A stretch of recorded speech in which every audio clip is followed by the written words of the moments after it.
బుద్ధుని బోధనలలో నిజమైన దయ అంటే ఏమిటి, దానికి ఉండాల్సిన పరిమితులు ఏమిటో మీకు తెలియజేసే సంక్షిప్త సారాంశమిది. అసలొక భిక్షువు సాధారణ గృహస్థులతో ఎలా మెలగాలి, అలాగే నిస్వార్థమైన సేవకు, హద్దులు మీరిన సంబంధాలకు మధ్య ఉన్న ఆ సన్నని గీతను ఈ బోధనలు ఎంత స్పష్టంగా వివరిస్తున్నాయో ఇప్పుడు మనం చూద్దాం. మొదటిది, ఇందులో మనం ఖచ్చితంగా తెలుసుకోవాల్సిన 2 ముఖ్యమైన విషయాలు ఉన్నాయి. అవేంటంటే సంగహశీలత అంటే కష్టాల్లో ఉన్నవారికి సహాయం చేయడం, ధర్మాన్ని బోధించడం. ఇకపోతే అననులోమిక సంసగ్గ అంటే తమ పరిమితులు దాటి గృహస్థులతో హద్దులు మీరిన సాన్నిహిత్యం పెంచుకోవడం.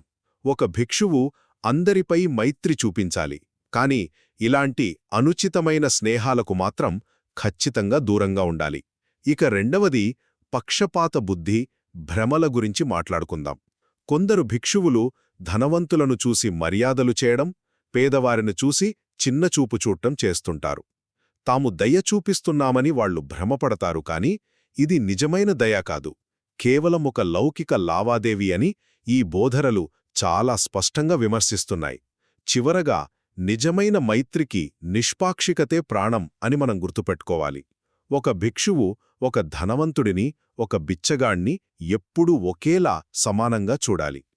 ధర్మం తెలియని వారు ఎంత పొగిడినా సరే ఇతరుల ప్రశంసల కోసం ఆరాటపడకుండా తన స్వతంత్రతను, నిశ్చలతను భిక్షువు ఎప్పటికీ కోల్పోకూడదు. కాబట్టి నిజమైన మైత్రి అంటే లాభాపేక్షలేని నిష్పాక్షికమైన దయ మాత్రమే. అది ఎన్నటికీ నియమాలను దాటిన ప్రదర్శన కాకూడదు.